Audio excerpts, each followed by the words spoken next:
I can't get the intro rolling, but here's Judd's Hockey Show because my computer wants to take a dump on me. So this is my Yeah, Judd's yeah. Hockey Show. It's This is my Judd's intro acapella Hockey for Judd's Hockey Show Show, Judd. because Shoot score. we couldn't think of another name, and now we're just stuck with Judd's Hockey Show. All right, it is Judd's Hockey Show. I'm Judd. She is Jesse Pierce, of course, Bar Down Beauties, also covers the Wild for NHL.com. He is Declan Goff.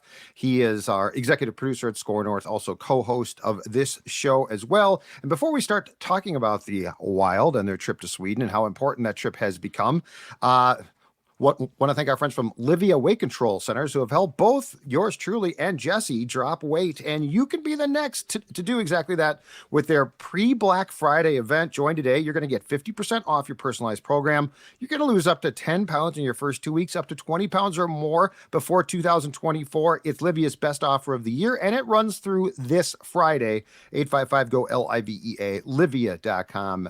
Livea.com, inside or outside the state, because the whole thing can be done virtually as well. Livia Weight Control Center is going to help you lose the weight and keep the weight off. All right, let's get right to it. Wild in Sweden, they've lost 3 consecutive games.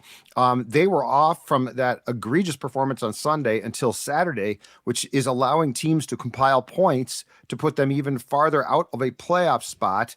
And we know from history that if you're not in a playoff spot at Thanksgiving, it becomes much tougher. So, Jesse, give me your state of the Wild and give me your concern after you were the only one of the three of us who was actually in the X on Sunday for that just utter meltdown against the Dallas Stars. The concern, the all-encompassing concern I have is that this is their identity. It's no longer an issue if you can't fix any of the said issues. And these issues have been the same issues that have been plaguing them since game 2. I'm not going to include game 1 because they looked okay in game 1. I wouldn't say they looked stellar, but they did everything that they haven't done ever since. They can't play defense.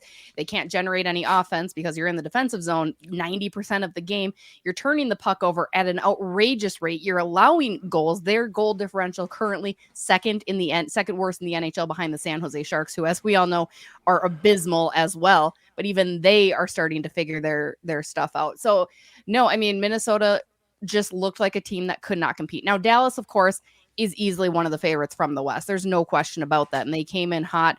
They wanted to get their power play going. But the funny thing is, to me, you guys, Pete DeBoer, who I spoke with before the game at 5 p.m., said, hey, you know what? And if these guys want to play physically against us, that's fine. We'll make them kind of eat their words on the power play. And they did just that. They fed into Pete DeBoer's hands again, because this is what happened in the series last year during the first round of the playoffs when Dallas dismantled the Minnesota Wild. And Pete DeBoer doubled down and said, hey, maybe we need to play more bad teams like the Wild to get our power play clicking, because Dallas's power play didn't look that good until they played the Wild and scored 5 on special teams, 2 shorthanded goals too. I mean, everything that could have gone wrong in that game did, and the Wild have me. I don't even know if I'm disappointed. I'm emotionless to them at this point in the season because wow. What do you think, Dex? Yeah, it's been a train wreck. You know, we basically fired Dean Evason on Monday's edition of Judd's Hockey Show with Phil Mackey. So it's been a train wreck. Their goaltending's bad. Their special teams bad. You have your superstar players or your star players pressing a little bit here, and they look really ordinary. The one that stands out to me, and we brought it up on Monday, is Kirill Kaprizov has 1 even strength goal this season. 1. I mean, 4 on the power play, 1 even strength. That's it. I mean, it's just whether we've been cheeky about Ryan Hartman being his number 1 center, or you have to break up Zuccarello or Kaprizov. At the end of the day, I don't really think it matters who he's playing with. You can't have your superstar player only contributing 1 even strength goal through 20% of the season. That's just completely unacceptable. So they have to get their star players right. They got to get a lot figured out here soon, or heads are going to roll. So, Jesse, what the Kaprizov thing, I'm confused because he does not look like himself at all. His ability to turn on a dime, so many of the special things about him, and the fact that when he's going well, he works his ass off too. But his, edging abilities incredible. That doesn't look to be there. And then on Monday, for what Dean declared was not going to be a fun practice, and it sounds like he did have them go hard before they left for Sweden, Kirill got a maintenance day, and then there's a report that something might be wrong. First of all, are we going back to the Logan Stanley-induced injury that he suffered against the Jets? And How much of this do you think is just he's not playing like himself, and how much do you think that there is something physically off that they're trying to keep quiet, but sort of at least on Monday tip their hand about? I have a lot of feelings on this. It feels very convenient that he took a maintenance day on Monday when he didn't want to speak with media following the game Sunday. So media was ready and prepared to talk to him on Monday. And conveniently, it was a maintenance day for him. Now, whether he is being plagued with something, sure, that would at least help explain it, which I think right now that's all we want. We want an explanation for why he isn't playing the way he can. I mean, usually Kirill Kaprizov, you can still see that hunger in his eyes, and he's almost lost that interest, it feels like. It just kind of doesn't seem like the Kirill Kaprizov we've come to know and love. It's very interesting. I had a Russian member who watches our podcast comment in Russian and said, basically, it looks like he's lost his creativity and he's lost a lot of his will a little bit, which I found incredibly interesting because it's like, maybe that is it. Maybe he's just beyond frustrated, but that's not Kirill. That's not Kirill Kaprizov as we know him. We know that he's not just going to sit back and lay down, but I don't, for the life of me, cannot figure out what is going on. I don't think it's an injury. I'm not ready to just say, oh, that's why, and give him that easy pass, because frankly, I think he's been given the benefit of the doubt thus far. My co-host Kirsten Kroll had mentioned this. She goes, other players would have been demoted by this point. I mean, he's no longer playing like a top line winger, and he's not playing like a superstar. He's playing like a star, but he's not a superstar right now. And I think that's the biggest concern, is when your superstar cannot get going for the life of him, like the Connor McDavids, like the Austin Matthews. They can all figure it out. Kirill Kaprizov needs to step up and figure it out, especially when he's wearing the A. He needs to do that. So I don't think it's an injury necessarily, Judd, but that's because I'm being very pessimistic and maybe a little bit of a negative Nancy, because that just seems like too convenient of an answer for us. And it would be nice to know if you would just chat with us and let us know what's up. That fan's comment is really intriguing, because here's my takeaway. My takeaway is he does look checked out. He almost looks like we're going to find out something is wrong in his personal life somewhere, like something is plaguing him. Because I will give stars this, or not just stars, I'll give athletes this. You know, we often find out that, you know, a parent is sick or something, or a wife is pregnant. Not in his case, because he's not married. But my point is, you know, to play at the level that these guys do is a big ask if something is wrong, because they can't just turn that off. So he almost looks to me like something is off in his own life. Because you know, I don't even know he's playing like he's hurt. Perhaps he is, but there is definitely something at work here that we don't know. Because you don't just, Dax, you don't drop off the map like this completely. I understand like a few games for sure, but I mean, this has been an extended period of a guy who is a superstar not looking like a superstar. Yeah, that's the concerning part. You know, like goaltending is going to regress, special teams will ebb and flow. But for Kirill Kaprizov, and I'll even loop in Boldy there to a degree, for them to just basically be passengers on this team, I think I wouldn't say we'd feel better about the Wild, but like if they had the same record, but Kaprizov and Boldy were contributing, we obviously wouldn't be singling out the star players. We'd be singling out the, like, hey, this team has other warts and problems. But when your star players also aren't contributing, that is like a big alarm. And once you get past like, hey, it's early in the season, because the last few years of Kirill Kaprizov, he's always gotten off to slow starts, and then things pick up from there. We're kind of past slow start here. Like I said, we're 20% in. We're almost into that Thanksgiving bubble that if you're not in it, it's going to be really hard to crawl your way back up to the top of the top 8. So at this point, small sample sizes are over with, and you're going to need your superstar players to be your star players. So Jesse, here's my question too. And yes, I did call for Dean's job on an emergency episode that included Phil Monday. What's next though? The reason why I think we're getting to critical mass here is, one is, you know, with Dean in place, this team has never made a playoff run. They have ordinarily, and they did this a year ago, they have been, you know, rebounded from a slow start to become a good regular season team. But after that abomination at home against the Devils a couple of weeks ago, Dean called all of the alternate captains in, and Foligno basically went in the room, it sounds like, and lit his teammates up in probably a positive way. And then they go and they go down 3-0 to the Rangers the next night at home, then come back and win in a shootout. Now we're to the point of this performance against Dallas, coming off the defeats in Buffalo and against the Rangers in the Garden, you're back in the cycle again. And I guess my question is, what's the next button to push? Like, you can only go to so many wells so many times, and it feels like, and I did see that after the Stars game, they closed the room, they had a players only meeting, which I absolutely think is a bunch of garbage because they ordinarily don't work. But like, where do we go from here as far as pushing buttons and getting guys to do at least what they're supposed to do?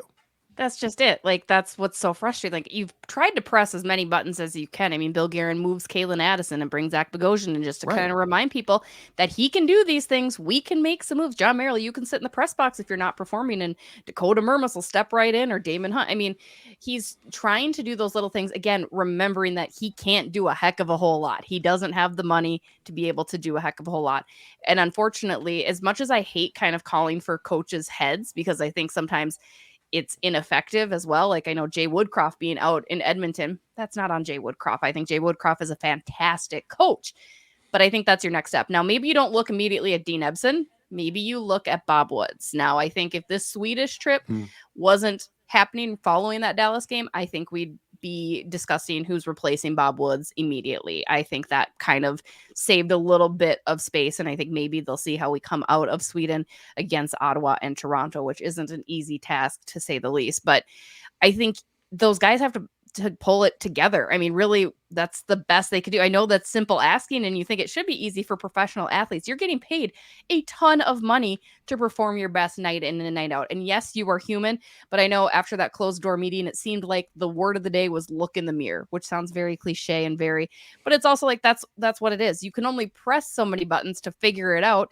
that these guys have to pull up their pants and figure it out. Like, let's go. Let's get your stuff to. I'm still very emotional about this. You're still very mad about this, and I love that. But that's why at some point in time, I think it's got to be the coach. At some point in time, you've got to change something here.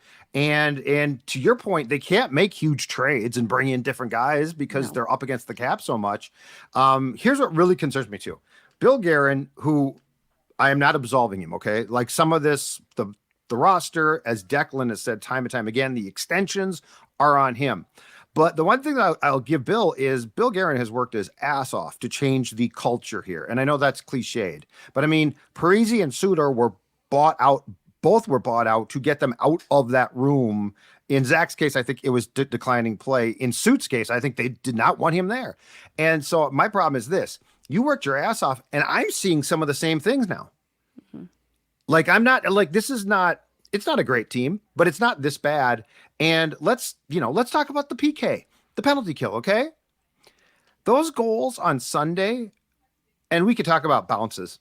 Screw your bounces. Those guys, the Dallas players, Dex, are standing there, just basically standing there. The rebounds, you're fighting for those things. And how many times did a Dallas guy get the puck? So like, I don't want to hear, well, the luck of the puck luck. No, it's not. It's how hard do you want to work? And that goes back to the whole Parise Suter era of guys didn't want to work hard. And the thing that scares me a lot, Matt Boldy is turning into Charlie Coyle when Coyle was here. Like, what are we doing? Yeah. And, I like the accountability that Boldy has went in the locker room after games, which is good to hear. And we noticed that right away when he first got called up last year or 2 years ago and whatnot. So you need guys to play disciplined hockey, and you don't want to see them like sell out their head coach either. Like we saw that with Mike Yeo. We saw it a little bit towards the end of Boudreau as well. But I mean, like the Yeo one is the one that obviously stands out because, I mean, at the end of the day, Yeo was a little bit of a pushover, and you knew that he didn't really have control of that locker room. And I did feel bad to him to a degree, but you don't want to see that same thing kind of happen to Dean here. And I do think Dean has his pulse more on this team than Yeo did. But at this, to Jesse's point, like, what's it really going to do? You're gonna change head coaches. You're gonna blame him. Wild win 4 of 5, and then all of a sudden, like, we're buying back into this team. Like, no, baloney. Like we've seen this song and dance before numerous times. So, yeah, if they don't start picking it up and they continue to play as poor as they do in situations where they should be a lot strong, like the Wild have had a sound penalty kill for like 15 years, it feels like. And for the last year plus, it's just been murky. It hasn't been good, and it's been mostly the same defenseman group too. You have Spurgeon back too, so there's no real excuse for you not to be better there either. And if you don't start doing that, then Guerin and ownership are going to have to make a change at a head coach, and I don't even know if that's really going to fix anything. It might not, but I do think that I don't think that you can sit here and watch this for a long period of time. Like at some point in time, I think you're going to have to do something. The other thing that Jess is driving me crazy, and Kaprizov is the probably among the biggest problems here, the turnovers. Like the carelessness with the puck. Again, we're not talking about skill here. Like we're not talking about, well, if they just got a bounce here or there. I mean, I'm talking about Kirill has become a turnover machine, and their inability, like I would guess that, and I'm sure the stat is tracked, the Wild's turnover rate must be one of the worst in the league. It feels like they are giving up the puck in really bad places as well. Neutral zone for breakaways. On a regular basis, which again is very uncharacteristic of a team that's coached by a guy who worked his ass off and worked really hard in his playing career because he wasn't good enough not to work that hard. Yeah, it's completely frustrating when they cannot clear out the defensive zone. They cannot exit, get through the neutral. They're looking for these passes. Sometimes you wonder if they know who they're even trying to pass to. There's nothing wrong with a dump and chase game once in a while. If you can just get the puck out and into the offensive zone, let's give that a whirl. Like I'm going back to bare basics. And I know Dean always hates to say we're not a dump and chase team. Well, maybe you need to be because everything else you're doing is not working. I mean, the amount of high danger chances, like you had mentioned, Judd, there on the breakaways, and it's ridiculous. It's ugly hockey to watch. I'm okay with the Wild being average. I did not have high expectations for this team. They were going to be bubble, but their play is well below average. It's well below what they should be doing, especially when you have the talent of Kaprizov, Matt Zuccarello, Matt Boldy, Marcus Johansson too. I mean, he's been pretty absent as well, and Joel Eriksson has his bouts, but really, I mean, none of these guys can seem to play that simple game of hockey. And for Kaprizov in particular, I think for the first couple games during this little bit of a slump or whatever he's in, he was gripping the stick too tight and he was still trying to be his creative, edgy kind of player. That's not even the problem anymore. Like he literally cannot get through the neutral zone. He cannot keep the puck on his stick. He cannot get the puck off anybody else's stick. And that's freaking concerning, you guys. So it is. I don't know what to do. I'll go out there and play defense, I think, is what I'm about ready to do. Take the man. Just take use the man. the bot. Like use Hockey 101, separate body from puck. There you go. Yes. Move on. Yes, it's not a big ask. So Dex, if Kirill is banged up, aching, if you will, who would you suggest he goes and sees to get that fixed so he can go back to being the player we're used to seeing? Yeah, I would go to Summit Orthopedics. There's plenty of locations in the metro. There's plenty of locations in greater Minnesota. Whether it's ankles or your shoulders, upper body, lower body, they don't like to specify in hockey, but they do like to specify in your treatment at Summit Orthopedics. So you could disclose that information privately, so it won't be on the game note spreadsheet that Kirill Kaprizov is dealing with, whatever issue it is. Disclose that information and get it treated at Summit Orthopedics. You can go to summitortho.com to find a location near you. Shout out to Summit Orthopedics for sponsoring programming on Judd's Hockey Show. Is Jessie Pierce still as high on the Wild goaltending as she was when the season started? Yes. Marc-Andre Fleury kept them in that game against Dallas. They could have easily put a 10 spot on them, but Marc-Andre Fleury coming out, you could tell he was mad, and I forget who it was because I tried to watch that game. When he comes out on the breakaway and knocks the player off, gets the penalty, worth 2 minutes, well worth it, because it's just he's hung out to dry. And Philip Gustafsson has been a little bit shaky. I'm curious to see what he does. I'm sure he gets the play against Ottawa for that storyline, but I mean, Fleury looked fine. It's not hit. Those goals are not on him. When you're a man down the majority of the game, or they're allowing breakaways, you can only do so much. I mean, certainly there are some saves you'd want back, but Jesus, they put up 8 on him, right? Like, I mean, come on now. Yeah, it's rough. And you knew regression, especially with Gustafsson, was going to come. And, Fleury for right now is just kind of on his swan song here. He's going to be riding off into the sunset by the end of the season. He's chasing the win total records and whatnot. But, yeah, I mean, you need your goalie to be your best penalty killer, but to Jess's point, if you spend more than 50% of the game on the penalty kill, I mean, for God's sakes, what else is he supposed to do? So, yeah, if the goaltending, was going to take a step back this year, you didn't think it'd be this drastic, but they obviously need their goalies to be a lot better here to start pounding up some more wins. I think I'm more disappointed in Gustafsson because, I mean, Fleury's not supposed to have to play this much either. Like, Dean's just desperate right now. So if Flower has a good game, he's back in net the next game, which I don't think was the preseason plan. And Gustafsson, to Dex's point, he's right. Like you didn't know, like you signed him to a contract off of 1 year, which is a dangerous thing. Just, do you think that there is any chance that Wallstedt gets a look if this continues down this path? And I only ask because he's been playing so good for the Iowa team in the American Hockey League. The wheels have to come completely off. I mean, you got to be dragging that train down. Like, I can't imagine, The because wheels are pretty far off right now. Well, but what good is it going to do at this point? You know what I mean? Yeah. Like, that's the other Fair point too. Like, you'd have to. There would be it would do Wallstedt no good to come up here and maybe salvage a few games, right? Like, and I don't know. You'd have to have enough faith that the offense is going to turn around and the defense is going to turn around. I think those two things need to help anyway. Otherwise, what are we doing, right? Like, I think whilst I don't want him up here, I want him up here eventually. You don't want him in this class. I don't this want class it, is a yes. bad class, and you don't want him to be corrupted by this class. No, I don't. I want him to stay down there in the land of happiness and unicorns and rainbows and get that confidence, get that feeling good. I would be shocked. Again, even if they do recall a goalie from Iowa for injury purposes, I still don't see it being Jesper. I see it being, McIntyre or what have you. But Right. yeah, I don't want him up here yet. Next year, give him to me. Opening all year night, though, long. next year, you Yeah. think? Yeah, absolutely. Okay. That's That fine. seems fair. Yeah, they'll only call him up in the emergency situation that they need to save their season or there's an injury. But I wouldn't be shocked if we probably saw probably 5 to 10 games from him by the end of the year at this point. Bet you Wouldn't shock $1. me at all. $1. Bet? Yeah. I'll take that bet. That's a fair bet. I'll take that bet. That's a Absolutely. fair bet. Here's my question, though. And it's why I think Dean might be in trouble. And like, I wouldn't dismiss Wallstedt being called up completely. Guerin doesn't give up on things. Like he would need to mentally check. I mean, if the goaltending continues, and look, from my perspective, the goaltending, if Fleury has to play a lot, it's off. There's a huge problem. And like, he's playing too much right now. And, if Guerin seemed more of like a modern day GM, and he might say, well, we're going to get a lottery pick now and we're just not that good. But, Bill, he's always like, well, we're going to compete for a Stanley Cup. That's what we do. So like, that's why I'm very curious to see now if this continues in crisis mode, which it's the Wild, who knows? They could come back and win 4 consecutive games and then, thump their chest and, oh, we're back. You guys didn't believe Russo, Pierce, all of you guys. I hate you guys. Okay. So they play the Senators Saturday morning in Sweden. They play the Maple Leafs, I think, at like 7 a.m. Central on Sunday in Sweden. I have from our guy, Mike Russo of The Athletic, line heathens.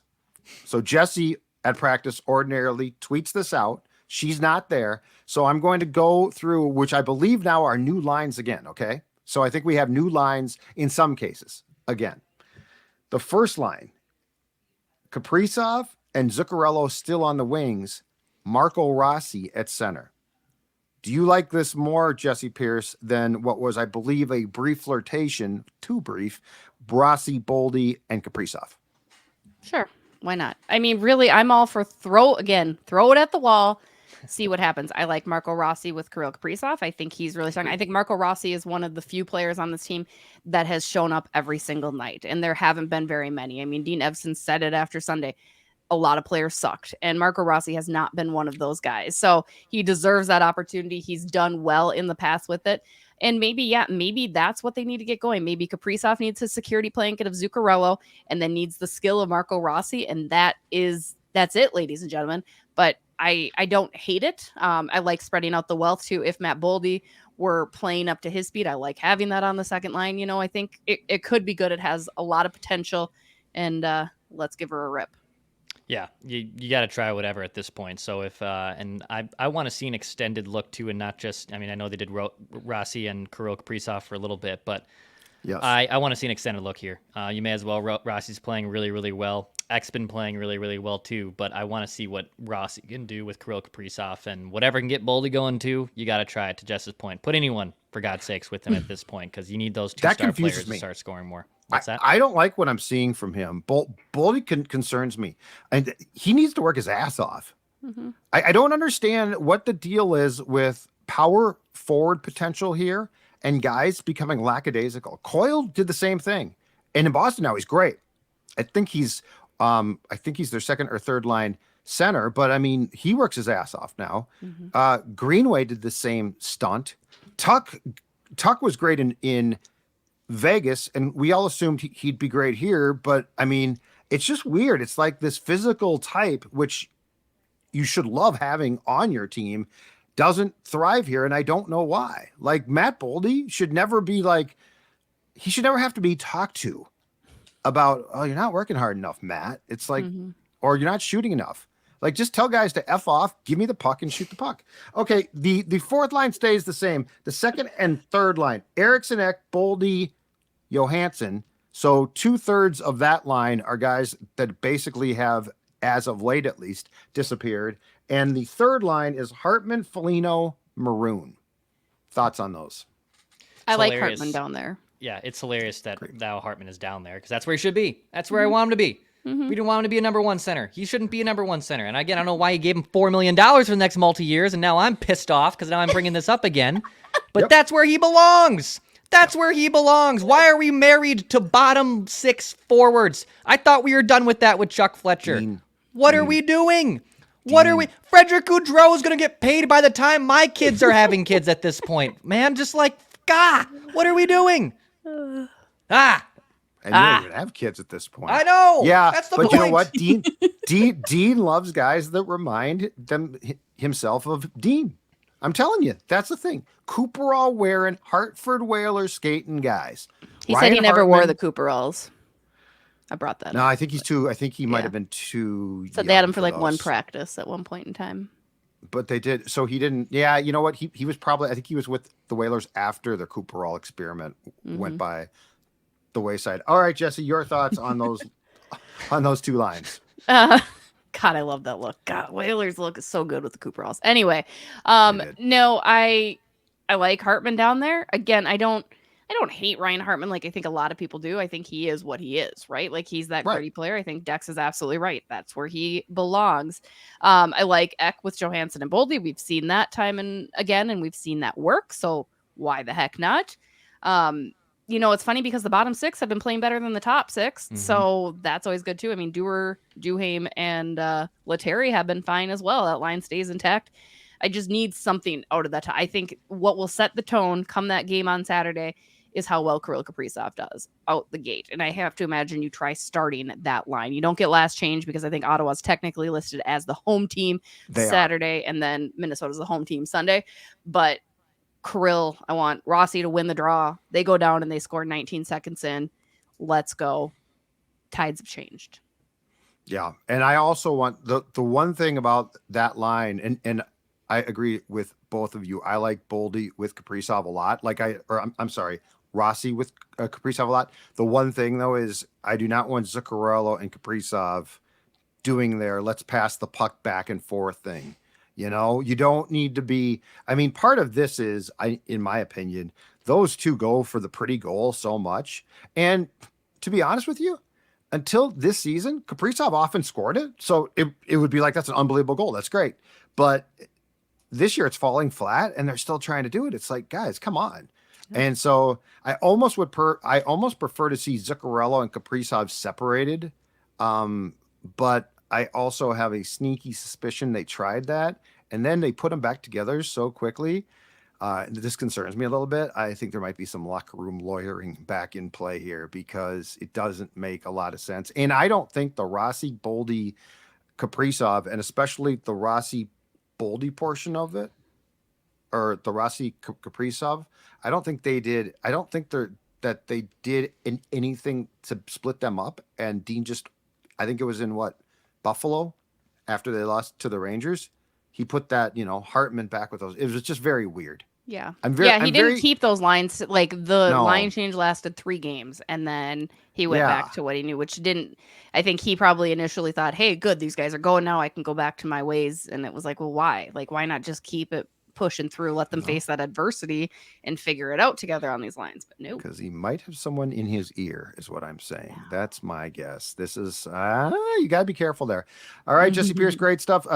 As always, check her podcast stuff as well at Bar Down Beauties and her written work, NHL.com and various places.